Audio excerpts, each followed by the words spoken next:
क्या हाल है साथियों, मैं विकास तोमर आपके अपने trustworthy channel study for civil services पे आज आपके समक्ष लेके आ गया 2 जून का एक करंट अफेयर हिंदी इंग्लिश दोनों ही भाषाओं में यूपीएससी के अलावा स्टेट पीसीएस के लिए भी इंपॉर्टेंट जो टॉपिक्स हो सकते हैं प्रीलिम्स और मेंस में आ सकते हैं वो है ये वाले। देखिए, अभी एक नया रेजोल्यूशन लाया गया है मलेरिया को ख़त्म करने का।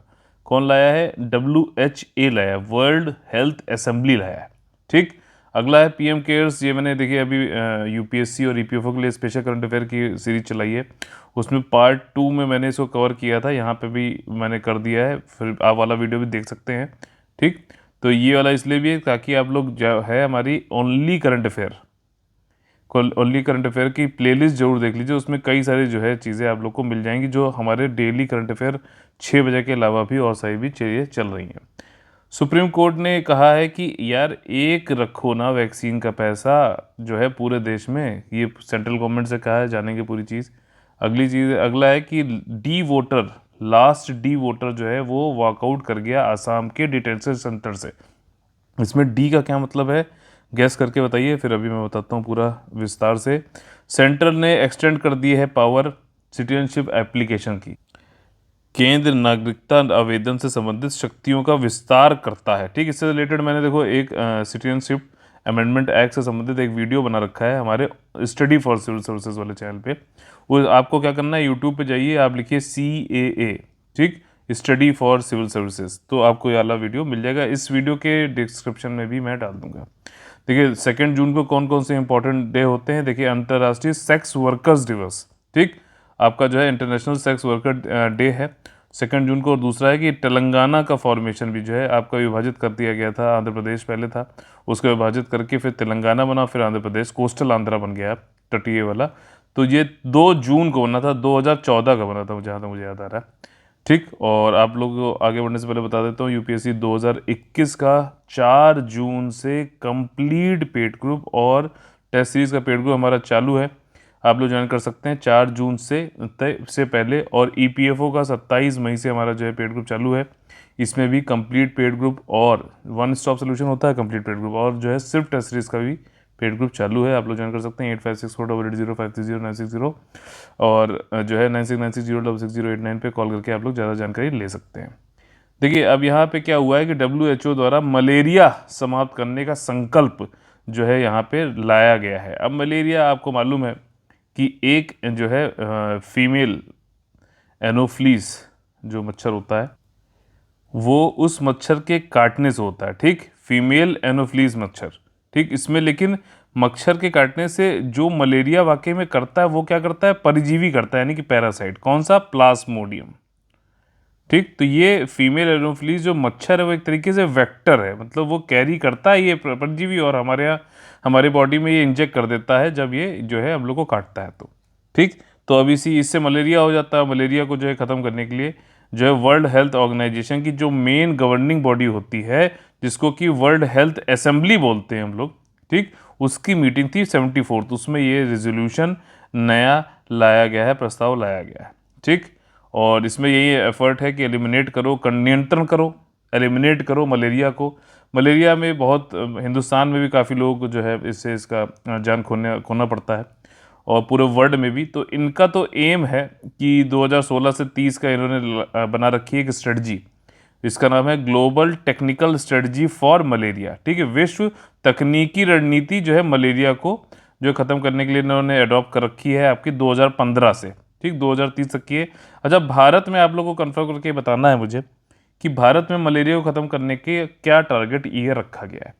ठीक, इस समय और ज़्यादा इंपॉर्टेंट हो जाता है क्योंकि कोविड की महामारी चल रही है, उसकी वजह से थोड़ा जो काम चल रहा था मलेरिया की तरफ उसको नियंत्रण और ख़त्म करने के लिए वो थोड़ा सा अभी कम हो गया है। तो फिर से ये चीज़ है, रेजोल्यूशन ला के, प्रस्ताव ला के ये चीज़ कही जा रही है कि भैया इस पर फिर से जो है हम लोग रखें कदम, जो हम लोग के बढ़ते कदम थे उसको रोको नहीं, मलेरिया की तरफ फिर से काम करो।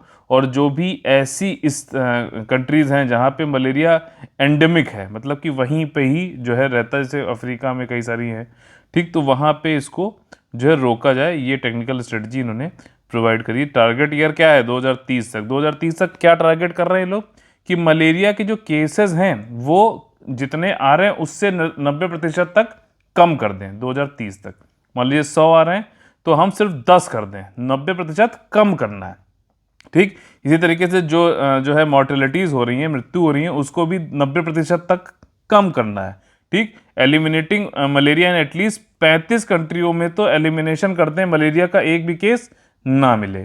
ठीक, और इसके बाद चौथा यहाँ पे ये है कि preventing a resurgence of malaria in all countries that are malaria. अब जहाँ पे मलेरिया फ्री हो गया है वहाँ पे फिर से मलेरिया पनप ना पाए, पुनरुत्थान ना हो पाए, उसका ये भी ध्यान रखना। तो ये 4 पॉइंट हैं कि केस ना आए, 90% तक कम कर दो। ठीक, मोर्टेलिटी भी 90% तक कम कर दो, और एटलीस्ट 35 कंट्रियां जो है 2030 तक वहाँ पे एलिमिनेट कर देनी है मलेरिया को। जहाँ पे जो भी कंट्री मलेरिया फ्री हो चुकी हैं वहाँ पे दोबारा उनका पुनरुत्थान ना हो पाए। जब मैं 90-90 पढ़ रहा था तो मेरे दिमाग में एक चीज़ इंटरलिंकिंग की चुल से उठी, वो यह है कि बताइए 90-90-90 स्ट्रेटजी किससे संबंधित है। ठीक, 90-90-90 स्ट्रेटजी किससे संबंधित है, ये आप लोग को कमेंट करके बताना है। अब जो यहाँ पे उद्देश्य बताया जा रहा है आपका रेजोल्यूशन का, वो यही है कि मेंबर कंट्रीज जो है जो भी रणनीति बताएगी उसको फॉलो करो और मलेरिया को ख़त्म करना है। और इसके साथ ही साथ जो है निवेश बढ़ाओ, फंडिंग बढ़ाओ मलेरिया को ख़त्म करने के लिए। ठीक, मलेरिया एक लाइफ थ्रेटनिंग है, जानलेवा बीमारी है, या एनोफ्लीज, यहाँ पे फीमेल नहीं लिखा हुआ, इसको जोड़ लीजिएगा, संक्रमित फीमेल एनोफ्लीज मच्छर के काटने से फैलता है ये, और इसमें प्लाज्मोडियम परिजीवी जो है ये आपका इसकी वजह से होता है।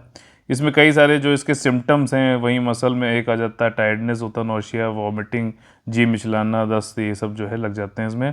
और वेक्टर कंट्रोल अगर हम कर दें, मतलब कि मॉस्कीटो को कंट्रोल कर दें, तो जो है आपका ये आगे बढ़ेगा नहीं। वेक्टर कंट्रोल, यहाँ पे वेक्टर कौन है, मॉस्कीटो है। ठीक, और कौन सी ड्रग्स इसमें यूज़ होती हैं, ध्यान से सुनो, कीमोप्रोफाइलैक्सिस, कीमोप्रोफाइलैक्सिस जो है होती है। इसके अलावा अर्टेमिसिनिन बेस्ड कॉम्बिनेशन थेरेपी भी यूज़ होती है, जिसको हम लोग ACT बोलते हैं। ठीक, इसके अलावा जो है आपका वर्ल्ड हेल्थ असेंबली, जो विश्व स्वास्थ्य सभा के बारे में जाने, तो ये जो है वर्ल्ड हेल्थ ऑर्गेनाइजेशन की गवर्निंग बॉडी, इसमें 194 मेंबर हैं टोटल। और वर्ल्ड हेल्थ पॉलिसी जो है पूरी हाईएस्ट हेल्थ पॉलिसी है, स्वास्थ्य की जो नीति बनाई जाती है, दुनिया की सबसे बड़ी जो है ये बॉडी है, निकाय है।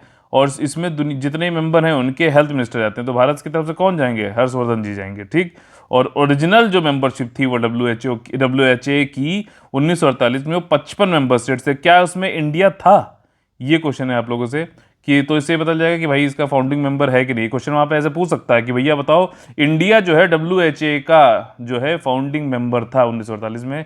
तो आप लोग को क्वेश्चन तभी आप कर पाओगे जब पढ़ते समय इस तरीके से क्वेश्चन बनाना सीखोगे। ठीक, मेंबर जो है इसके जो जनरली जो होते हैं वो मई में हर साल जिनेवा में मिलते हैं, जहां पे WHO का हेडक्वार्टर है। इसी प्रकार से हमारा ये खत्म होता है पहला टॉपिक। अगला टॉपिक जो हमारा है वो है PM केयर्स फंड से चिल्ड्रंस के लिए, उनके सशक्तिकरण के लिए जो है, जो कि जिनके माता पिता की डेथ हो गई है, और कोविड ऑर्फन का नाम इनको दिया गया। ये वाला मैं टॉपिक मैंने पूरा जो है UPSC 2021 EPFO 2020 के लिए जो मैंने current affair, special current affair की सीरीज चलाई है, पार्ट 2 में पूरा विस्तार से कवर कर रखा है, वहाँ पे जाके आप देख सकते हैं। ठीक, आपका इसी ओनली करंट अफेयर वाले चैनल पे इसकी प्लेलिस्ट फॉलो कर लीजिए आप, जो भी हैं EPFO के लिए भी UPSC के लिए, दोनों के लिए।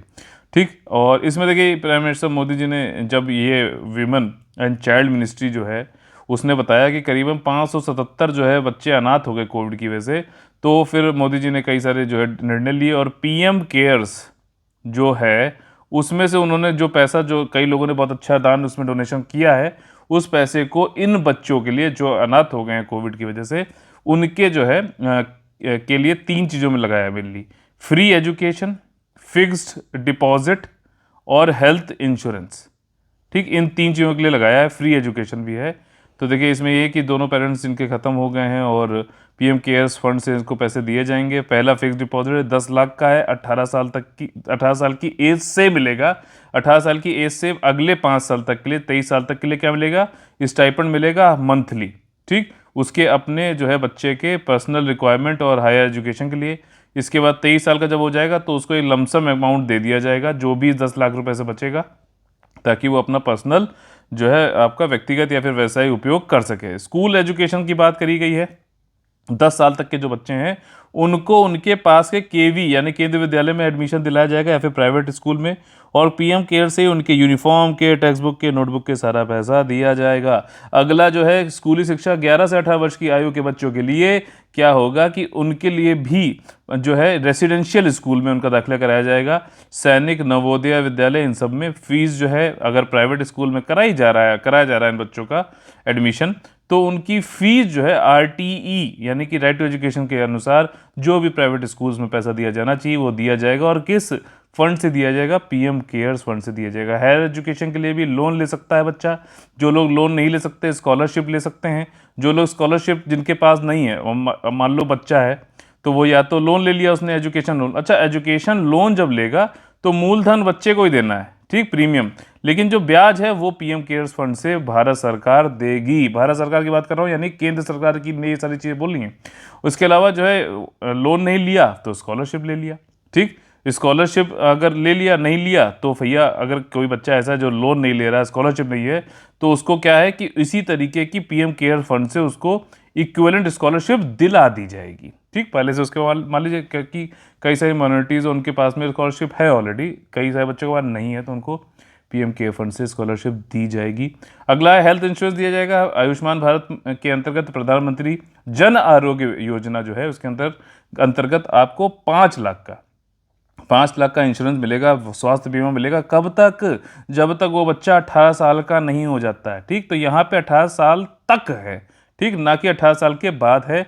इसकी ज़रूरत यहीं पड़ी कि पीएम मोदी जी ने फिर से एक बात को समझाया, इसको ऐसे में और वैसे भी आप लोग लिख सकते हैं कि बच्चे देश का भविष्य हैं और हमें बच्चों के लिए इसीलिए हमें सोचना चाहिए कि वो एक स्ट्रांग, एक मजबूत नागरिक बने और देश का एक ब्राइट फ्यूचर बने। बहुत ज़्यादा ज़रूरत है। बच्चे जब होता है, जब वो अपनी ग्रोथ पे होता है तो उसका जो है सामाजिक, मनोवैज्ञानिक, ये सारा जो है ग्रोथ होना बहुत ज़रूरी है उसकी पर्सनालिटी को अच्छी बनाने के लिए, उसकी कॉग्निटिव वैल्यूज़ को, बुद्धिमत्ता को बढ़ाने के लिए, ठीक। सोसाइटी फ्यूचर के लिए बहुत ज़्यादा इंपॉर्टेंट है। पीएम केयर्स फंड का फुल फॉर्म याद कर लीजिए, प्रधानमंत्री citizen assistance and relief in emergency situation fund नाम है इसका। इसमें डोनेशन हमारे जैसे लोग और बड़े लोग भी कर सकते हैं और इसका मेन उद्देश्य जो है, अच्छा कब आया? 27 मार्च 2020 को आया। मेन उद्देश्य है कि जो कोरोना वायरस है उससे तो निपटना ही है, और अगर इसी तरीके के भविष्य में अगर और भी पेंडेमिक हो जाता है तो उससे निपटने के लिए भी वित्तीय सहायता इससे पीएम केयर्स फंड से ली जा सकती है। प्रधानमंत्री इसके जो है चेयरमैन होते हैं। इसके अलावा और जो ट्रस्टीज़ है वो मिनिस्ट्री ऑफ डिफेंस होते हैं, मिनिस्ट्री ऑफ होम होते हैं और मिनिस्ट्री ऑफ फाइनेंस होते हैं, ठीक। तो ये वाला हमारा टॉपिक भी खत्म होता है। अगला टॉपिक है हमारा कि सुप्रीम कोर्ट ने कहा है कि पूरी देश में कोविड की जो वैक्सीनेशन आ रही है उसका रेट अलग अलग क्यों है। देखिए, ये इन्होंने खुद से स्वतः संज्ञान लेते हुए कोविड-19 के प्रबंधन से रिलेटेड सुप्रीम कोर्ट ने केंद्र सरकार को सवाल पूछा है कि भाई कोविड का जो ये वैक्सीनेशन है इसकी ड्यूअल पॉलिसी क्यों, ठीक। और पीछे भी कई जो है चीफ मिनिस्टर ने भी बोला था कि जब केंद्र सरकार को चाहिए था कि एक यूनिफॉर्मिटी होनी चाहिए थी कि पूरा जो है कोविड से निपटने में ऊपर से वो लीड करता अच्छे से, तब उन्होंने हाथ खड़े कर लिए और कहा अपना अपना देख लो। कई सारी स्टेट्स ने वैक्सीन उनको जब नहीं मिल पाई तो उन्होंने खुद भी ग्लोबल टेंडर डाले कि दुनिया की कंपनियां आओ और हमें वैक्सीन डायरेक्टली, मान लीजिए कोई स्टेट है XYZ तो उसको डायरेक्टली बेचो, मतलब सेंटर का रोल बीच में कुछ नहीं है। तो क्या कभी कोई ऐसी और भी आपदा या फिर ज़रूरत पड़े तो सेंटर अपना किनारा कर ले और स्टेट्स क्या डायरेक्टली पूरी दुनिया से डील करने के लिए जो है क्या सक्षम है या उसको करना चाहिए? हमारे संविधान में ऐसा दिया गया है। एक आर्टिकल है, आर्टिकल नंबर 253, इसको एक बार पढ़िएगा, इसमें आपको उल्टी चीज़ नज़र आएगी, ठीक। अब देखो यहाँ पे जो सवाल है, अब वैसे तो कोई वनडे एग्जाम की तैयारी कर रहा है तो उसका दिमाग यहाँ पे चलेगा नहीं, क्योंकि उनको तो वहाँ पे वन वर्ड वाले क्वेश्चन करने हैं।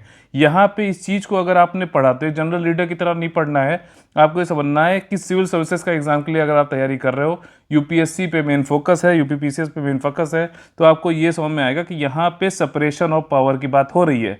आपका सुप्रीम कोर्ट, ठीक, जुडिशरी है, लॉ बनाने वाले लेजिस्लेचर है यानी कि न्यायपालिका है, वो आपकी यानी कि जो है विधायिका है, और जुडिशरी न्यायपालिका है, और साथ ही साथ जो सरकार है वो कार्यकारिणी है यानी कि एग्जीक्यूटिव है। यहाँ पे सुप्रीम कोर्ट खुद से घुस रही है पॉलिसी मेकिंग में, प्रबंधन में, एडमिनिस्ट्रेशन में, तो इसको क्या नाम दिया जाता है? सुप्रीम, अब ये सेपरेशन ऑफ पावर तो है नहीं, चेक एंड बैलेंस टाइप से है, तो यहां पर इसको नाम दिया जाता है न्यायिक सक्रियता।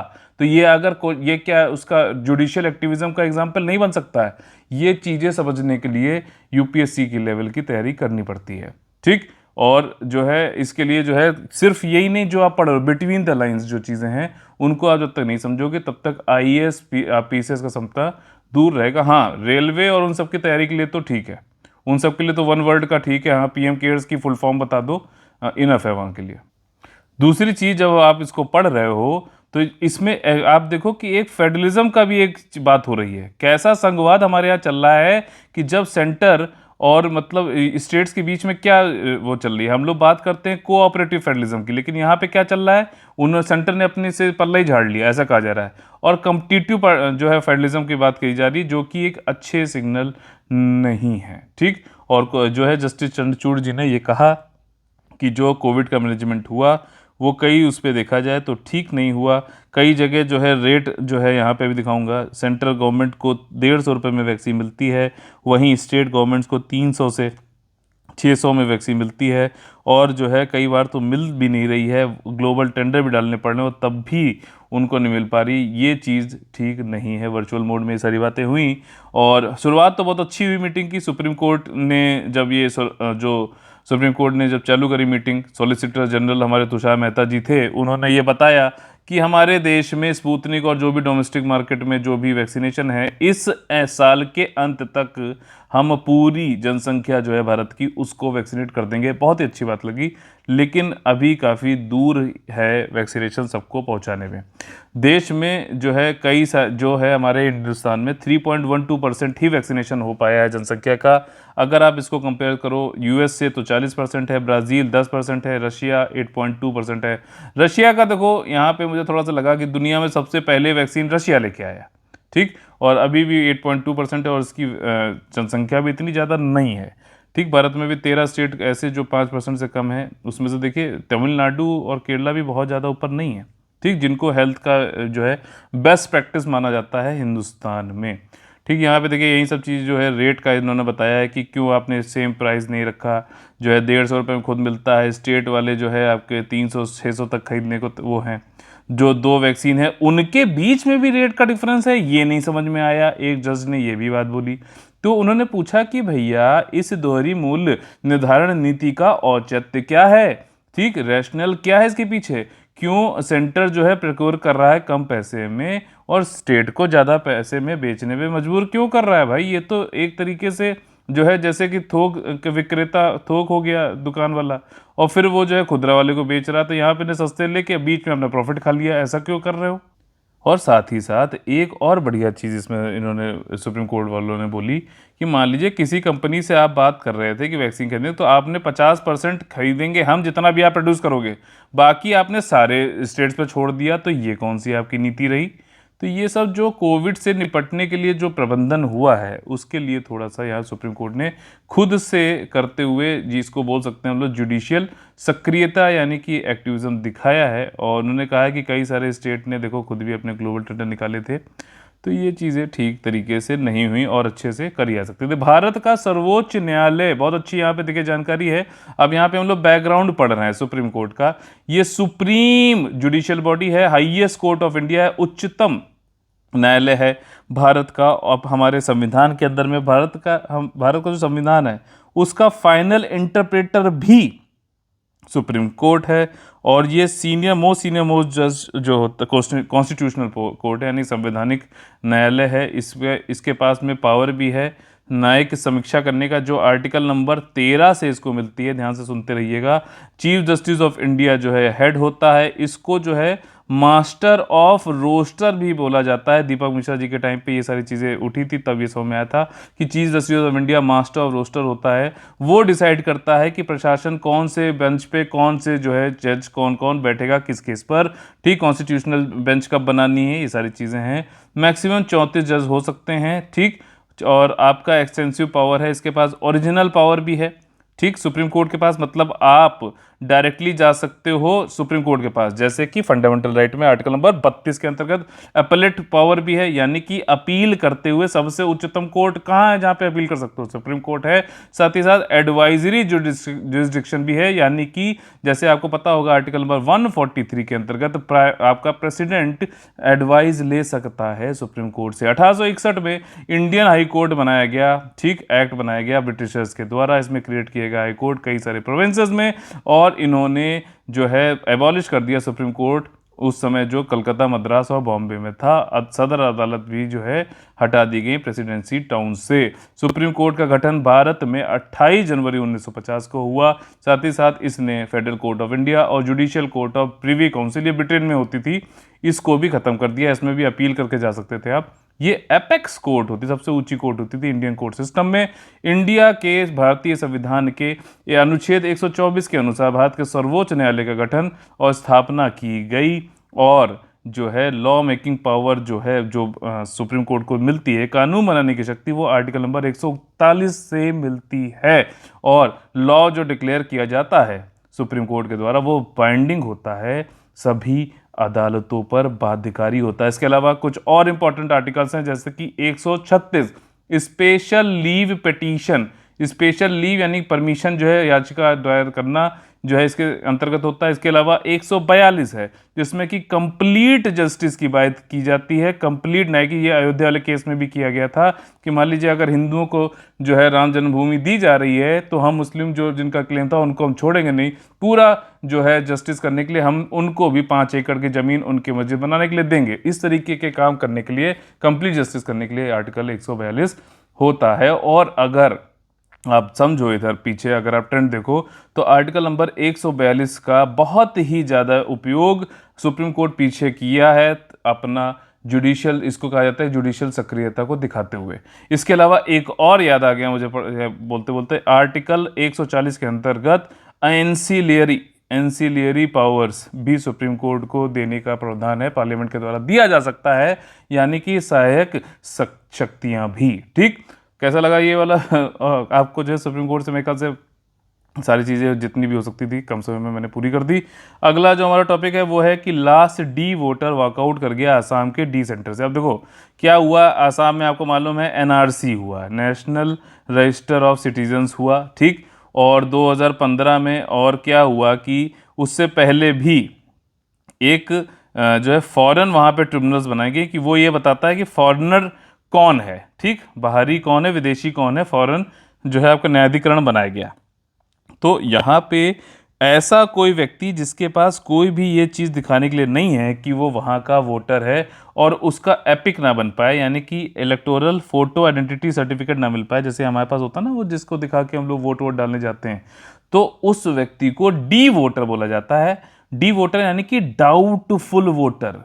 ये डाउटफुल वोटर पहले घोषित किया जाएगा, फिर उसको जो है वो ले जाया जाएगा आपका फॉरेनर ट्रिब्यूनल के पास में, यानी कि विदेशी न्यायाधिकरण के पास में, और फिर वो देखेगा, समझेगा, फिर जो है घोषित कर सकता है कि हाँ भैया ये फॉरेनर है, यहाँ का नहीं है, इसके पास जो है ये सारे जो डॉक्यूमेंट्स हैं वो नहीं है, जिसकी वजह से ये एक इलेक्टोरल रोल में जो है जा सके इसका नाम। तो ये डाउटफुल वोटर कहलाता है। और आसाम के कई सारे 6 डिटेंशन सेंटर है, उसमें से एक में से ये आखिरी डाउटफुल वोटर था, उसको निकाल दिया गया, मतलब हटा दिया गया वहाँ से।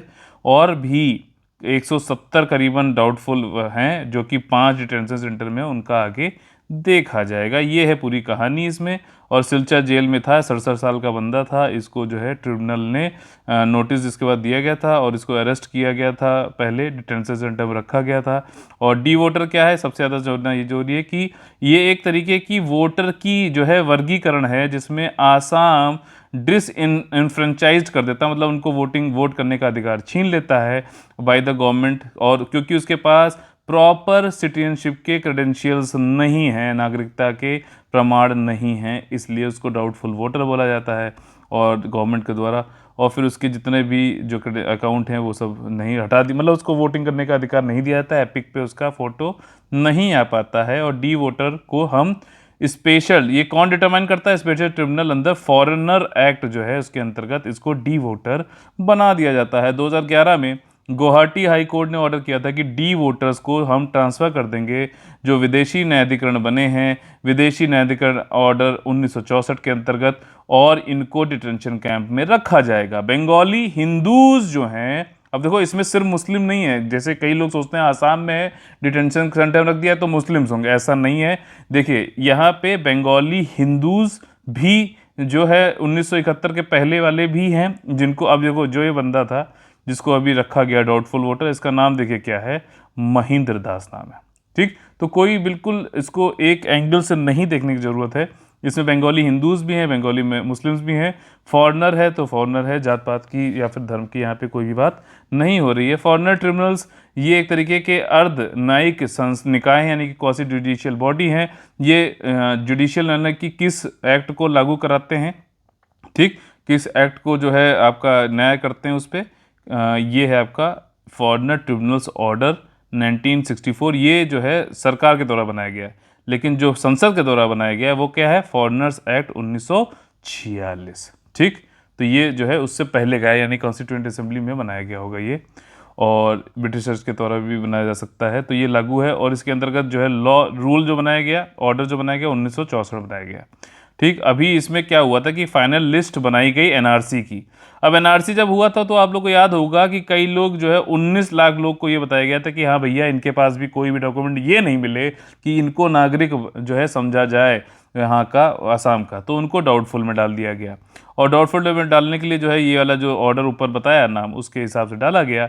और ये जो प्रोविजंस हैं फॉरेनर एक्ट 1946, फॉरेनर ऑर्डर 1964 और ट्रिब्यूनल जो बनाई जाती है, वो लोग ही डिक्लेयर करते हैं कि कौन फॉरेनर है।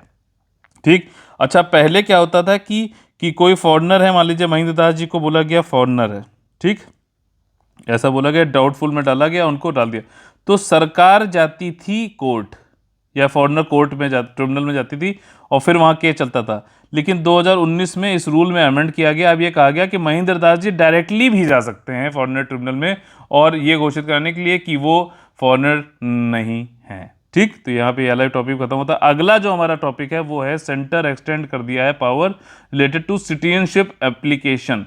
देखिए यहाँ पे क्या है कि अभी जो सिटीजनशिप अमेंडमेंट बिल आया था, ठीक, 2019 वाला, अभी उस पर रूल नहीं बन पाया है, एक्ट मतलब बन गया था, रूल नहीं बन पाया तो अभी लागू नहीं हुआ। यहाँ पर बात वही हो रही है। एक पहले 19 जो है आपका 2009 के में जो है नोटिफिकेशन अधिसूचना आई थी, सिटीजनशिप एक्ट 1955 के अंतर्गत किया गया कुछ संशोधन, ठीक, और 2009 में जो है ये संशोधन करके एक अधिसूचना लाई गई कि जो भी नॉन मुस्लिम्स हैं, अफगानिस्तान, बांग्लादेश, पाकिस्तान, ठीक, वैसे ही है जैसा कि सीए अभी देखो इतना हो हल्ला हो रहा है, और ये बल्कि रूल देखो कब से, 2009 के टाइम से है, उस समय कोई हो हल्ला नहीं हो रहा था। देखो नॉन मुस्लिम्स जो वहाँ उस समय भी थे, अफगानिस्तान, बांग्लादेश, पाकिस्तान, जो कि रिसाइड करते हैं इंडिया के 13 डिस्ट्रिक्ट्स में, ठीक, जो कि गुजरात, राजस्थान, छत्तीसगढ़, हरियाणा, पंजाब के राज्यों में है, वो अप्लाई कर सकते हैं इंडियन सिटीजनशिप के लिए। और यहाँ पे देखो साफ साफ लिखा हुआ है प्रमुख बिंदु, यह जो सिटीजनशिप अमेंडमेंट एक्ट अभी आया है 2019 से, उससे कोई भी लेना देना इस ऑर्डर का नहीं है, क्योंकि उसके रूल तो गवर्नमेंट ने अभी फ्रेम किए ही नहीं है। ये वाला जो बेनिफिट है जो हम बात कर रहे हैं यहाँ पर, ये जो है 11 मतलब वही नेचुरलाइजेशन के जरिए जो है आपके नॉन मुस्लिम अफगानिस्तान, पाकिस्तान, जो कि माइनॉरिटीज़ हैं वहाँ पर, उनको जो है कंडीशंस सारी करते हुए और उनको जो है सिटीजनशिप देने की बात करी गई है। नेचुरलाइजेशन के अंतर्गत 11 साल जो लोग यहाँ पे रह चुके हैं। ठीक, सीए में क्या हुआ था, वहाँ पे 11 साल नहीं था, वहाँ पे ये था कि 14 जो है आपका 2014 में 31 दिसंबर तक कोई अगर आ गया था तो ये 11 साल को कम करके, ठीक, 6 साल ही शायद कर दिया था। और अगर वो लोग रह रहे हैं तो वो भी जो माइनॉरिटीज़ थी अफगानिस्तान, पाकिस्तान और बांग्लादेश से, उनको भारत में नेचुरलाइजेशन के जरिए जो है वो देने की बात करी गई थी, नागरिकता। ठीक, ये देखिए ये पूरा है 11, वो पहले वाला ही ऑर्डर है 2009 का। ठीक, तो जो हिंदू, सिख, बुद्धिस्ट, जैन, पारसी, क्रिश्चियंस हैं और वो कौन सी डिस्ट्रिक्ट में रह रहे हैं, देखिए डिस्ट्रिक्ट का नाम समझ लीजिए यहाँ पर, गुजरात में मोरबी, राजकोट, पाटन, बड़ौदा, और छत्तीसगढ़ में दुर्ग और बलौदा बाजार, और आपका जो है राजस्थान का जालोर, उदयपुर, पाली, बाड़मेर, सिरोही, हरियाणा का फरीदाबाद आपको पता है जब देश आज़ाद हुआ, पार्टीशन हुआ, तो उस समय कई सारे शरणार्थी इधर उधर गए, तो शरणार्थियों को बसाने के लिए पूरा शहर बसाया गया, उसका नाम फरीदाबाद है, जो आप आज जानते हैं दिल्ली से सटा हुआ हरियाणा में आता है, जालंधर पंजाब। ठीक, तो ये जो है इन जगहों पे 13 डिस्ट्रिक्ट पे जो लोग हैं नेचुरलाइजेशन के जरिए उनको भारत के सिटीजन बनाया जाएगा, जो कि माइनॉरिटीज़ हैं अफगानिस्तान, पाकिस्तान और बांग्लादेश से। अब इनका जो है सत्यापन कौन करेगा भाई साहब? जो है आपका जो डिस्ट्रिक्ट कलेक्टर और सेक्रेटरी दोनों लोग मिलकर सत्यापन करेंगे सेंट्रल गवर्नमेंट से डायरेक्टली ऑनलाइन पोर्टल पर जाकर। और यहाँ पर अच्छा ये जो सिटीजनशिप इंडिया में मिलती है, ठीक, यहाँ पे तो ये कह रहे हैं रजिस्ट्रेशन नेचुरलाइजेशन के जरिए जो है उनको पंजीकरण कर दिया जाएगा, उनको सर्टिफिकेट मिल जाएगा, ठीक, सिटीजनशिप का।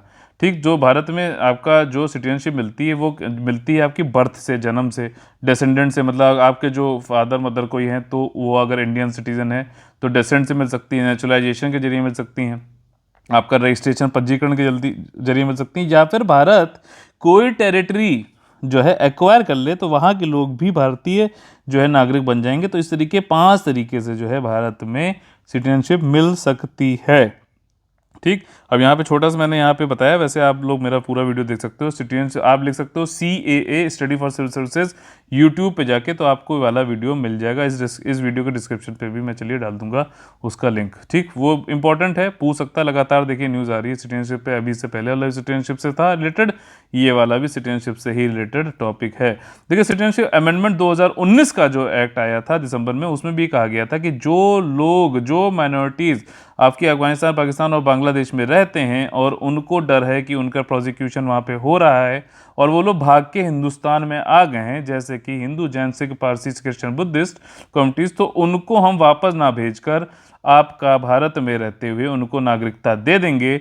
और यही अमेंडमेंट किया गया है कि जो लोग इंडिया में एंटर हो गए 31 दिसंबर 2014 तक और उनको 6 साल, 12 साल की जगह 6 साल, ऊपर भी जो 11 साल था, 11 साल रहे हो लेकिन 1 साल लगातार रहे हो, तब आप अप्लाई कर सकते हो नेचुरलाइजेशन के लिए, ध्यान रखना, तो वो 12 साल ही हो जाता है इन टोटल। तो यहाँ पे भी जो ये किया गया था, यहाँ पे ये किया गया था कि 12 साल से घटाकर 6 साल की अवधि कर दी गई थी। और इसमें जो लोग का धार्मिक रूप से जो प्रोसिक्यूशन हो रहा था उन लोगों को भारतीय नागरिकता नेचुरलाइजेशन के जरिए दिए जाने की बात थी, जिसपे अभी रूल नहीं बने हैं, जब बनाए जाएंगे तो देखा जाएगा। ठीक, मैंने आप लोगों को बताया कि रिफ्यूजी और उनसे रिलेटेड जो है प्रिंसिपल ऑफ नॉन रिफॉलोमेंट, ठीक, नॉन रिफॉलोमेंट में पूछ चुका हूं, मैं बता भी चुका हूं आप लोग, कई बार आप लोग को कमेंट करके बताना है कि क्या है। और इसी साथ में हम लोग का आज का सेशन खत्म होता है।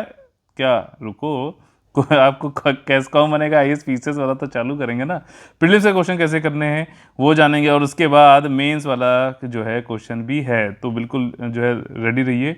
काली CALI कैली जो है, इससे रिलेटेड कौन से कथन सही हैं? देखिए ये लोकेटेड है आपका कोका वैली पर, जो कि कोका रिवर के वेस्ट में है। काली जो है आपका लोकेटेड है कोका वैली में, कोका रिवर पर। अब ये कोका जो है कोका कोला नहीं है, ये कहाँ पे स्थित है आपका? It is the only major Colombian city जो कि पैसिफिक कोस्ट को एक्सेस कर पाती है, यानी कि प्रशांत महासागर के तट को एक्सेस कर पाती है। ये अकेला एक ऐसा सिटी है। क्या स्टेटमेंट सही है? कैली जो है सेकंड लार्जेस्ट सिटी है कोलंबिया में एरिया वाइज, और तीसरे स्थान पर है अगर जनसंख्या वाइज देखें तो। देखिए यहाँ पे सारे स्टेटमेंट सही हैं। कोलंबियन आर्मी ने अपना कुछ जो है कंट्रोल बढ़ा दिया है कैली पे, अभी वहाँ पे एंटी गवर्नमेंट प्रोटेस्ट हो रहे थे तो उसकी वजह से। ठीक, ये रिवर कहाँ पे है आपका? ये जो है कोलंबिया में है। कोलंबिया कहाँ पे है? साउथ अमेरिकन कॉन्टिनेंट में है।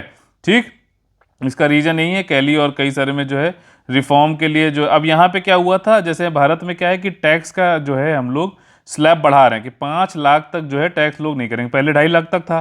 ठीक, कि टैक्स नहीं देंगे यहाँ के लोग जो हैं, फिर अब जो है इसको 5 लाख कर दिया गया, तो 5 लाख तो नहीं करेंगे। यहाँ कोलंबिया में क्या हुआ कि वहाँ आर्थिक स्थिति ठीक नहीं थी तो उन्होंने घटा के नीचे कर दिया, तो इससे क्या होगा कि टैक्स ज़्यादा देना पड़ेगा तो और लोग गरीब हो जाएंगे यार, तो उसके लिए जो है यहाँ पे प्रोटेस्ट चालू हुआ। फिर क्या हुआ कि गवर्नमेंट ने कहा अच्छा ठीक है हम ये वापस लेते हैं टैक्स वाला जो स्ट्रक्चर था, तो फिर भी जो है पीछे जो है कई सारे जो है जब प्रोटेस्ट हो रहे थे तो पुलिस ने वॉयलेंस किया था पॉवर्टी के चक्कर, और जो है बढ़ी थी और कोलंबिया हेल्थ क्राइसिस चल रही थी, तो लोगों ने माना नहीं, लोगों ने फिर भी एंटी गवर्नमेंट सेंटीमेंट के चलते प्रोटेस्ट करते रहे, तो इसीलिए आप जो है गवर्नमेंट भी थोड़ा सा जो है मिलिट्री को ला रही। देखिए जब ये सब चीज़ें हो जाती है ना कि गवर्नमेंट भी थोड़ा वॉयलेंस पे उतर जाती है, तो फिर गवर्नमेंट को ज़्यादा खतरा है, ध्यान रखिएगा हमेशा, जैसे कि ब्रिटिशर्स ने किया था और गांधी जी के जो है चंगुल में वो लोग फंस गए थे।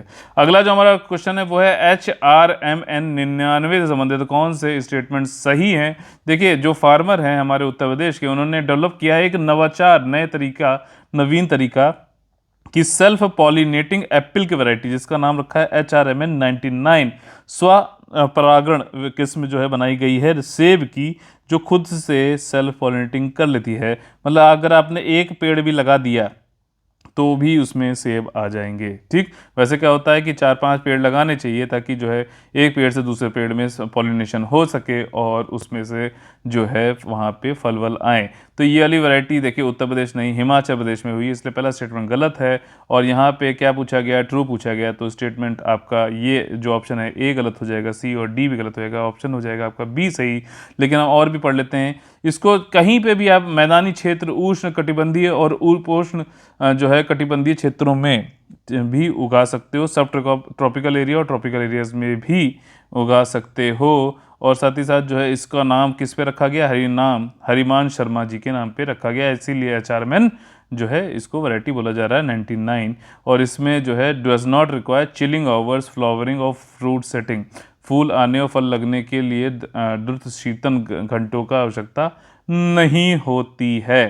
ठीक, तो ये इसी साथ हम लोग का खत्म होता है आज का मेंस का जो क्वेश्चन है। आप लोग को जो फ्री में प्रैक्टिस करना है हमारे ओनली यूपीएससी चैनल जो है, ओनली यूपीएससी चैनल लिखना आप टेलीग्राम पे जाके तो आप लोग को मिल जाएगा।